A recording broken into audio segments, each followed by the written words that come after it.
recording as well. Okay, so like I said, it's future presentation, these kind of like live classes that are not really live, but they are, you know, same time, everybody signs in from their homes or from their phones or from the beach or wherever you happen to be. I used to hold sessions like this pretty regularly for my classes at Walters State in East Tennessee in the Knoxville, Morristown area. I had students who served in the military and who were living in Germany at the time. So they would come into these classes and we would still have class. They could still take their materials. They liked them because, you know, the materials are there, but they got the extra help of having somebody actually physically available too. So hopefully you will enjoy this as well, and we'll certainly try to support you. I told the people at Motlow that I was a little annoyed that they didn't tell anybody this is a Zoom class, but I think they didn't know until the last minute. Usually the best practice is to tell people it's this type of class before, but you know, it is what it is. So let's go ahead and begin. I'm going to share my full screen with you guys. And so here's sort of our agenda for this evening. We're going to talk about some of the course materials. I finally got Blackboard up, so you'll be able to see that as well. Oh, not Blackboard, D2L eLearn up as well. So we're going to go ahead and just begin with our class. I see that some of you have logged in and gotten started. That's fantastic. And by the way, those of you guys who are in the class, like physically in the classroom, if somebody comes in like late, just send me a message so I can look for them, okay? And that way I can make sure that they're attending. And if you are going to come each week into the class, bring a laptop as well. It'll help you a lot. Bring a headset as well. You can check out a laptop at the library. The library will give you guys a laptop for up to 2 weeks. You can check it out before class, and you can just drop it off after class, or you can drop it off the next day or on Wednesday or whatever you want. But Motlow is very good about having technology available for students. That way you have a computer to work with as well. And that way you can see what we're actually going to be doing. You don't have to buddy up with somebody. You can also sign in with your phone too. I'll tell you guys it's a little hard to type on the phone, but you know, some of you guys are perfectly fine with that. I'm using my phone. I'm 36. I'm not like that old. I still use my phone for everything. But like writing essays on my phone, that's not something I can't do that yet. All right, so you'll see that there's some announcements. I try to post 2 or 3 times a week, so keep an eye out for those announcements. Something that you can do, and if you already have a computer with me, you can do it with me. If you click on this little circle here, this little funny, oh, sorry, your name, sorry, where it says your name, you can do a few things. First of all, I like to show you guys the notifications. This is a really cool feature. You can register your phone, and you can also choose your own personal email. And that way, if you want, you can get messages. So for example, if I put an announcement up, new announcement available, you can get a text or an email. That's pretty helpful because that way you know something happened, that something is going on. I really encourage you guys to do the announcements. That's probably the most useful one. But you might also find some of these other ones useful, like for example, if you have a quiz that's coming up, if you have grades that have been released, those can be useful as well. All right, so what are we doing tonight? Our main goal this evening is to begin thinking about your first essay for the class. Now, some of you guys didn't get the writing sample in, but let's kind of just recap what it is that you should have done at this point. And if you didn't do it, no big deal. Do it tonight, do it tomorrow, get it done the next couple of days. And we'll work with whatever else is going on. All right. So first, let me go ahead and open a whiteboard here. Come on, here we go. All right, I'll just do this. This is fine. All right, so our writing sample, we'll call it WS.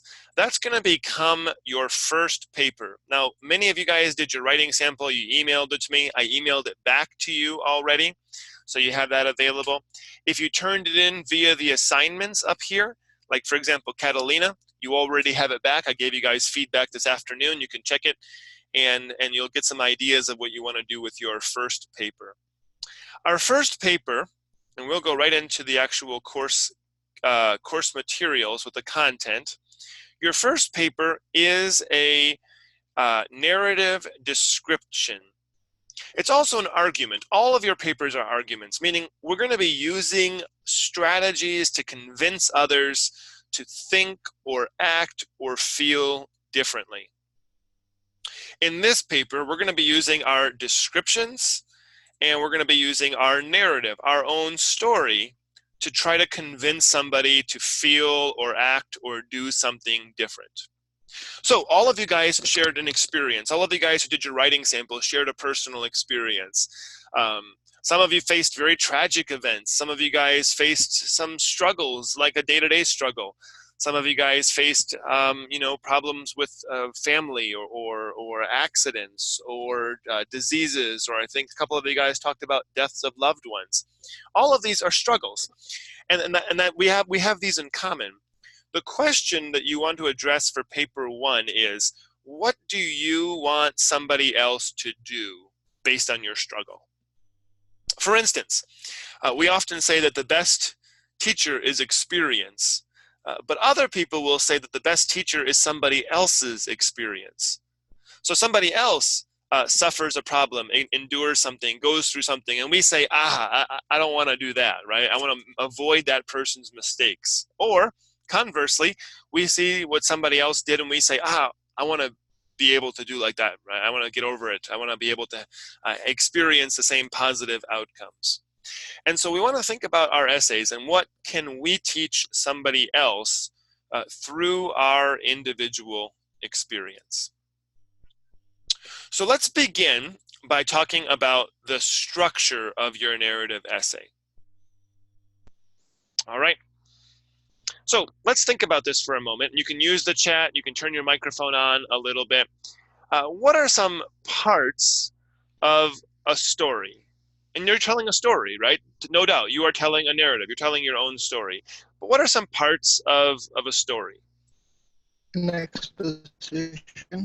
That's right, an exposition. Very good. Very nice. So I heard exposition. I'll jot a little list down as we go along. And we'll elaborate on what all of these are as we're going along. So exposition, good. What else? What are some other parts of stories?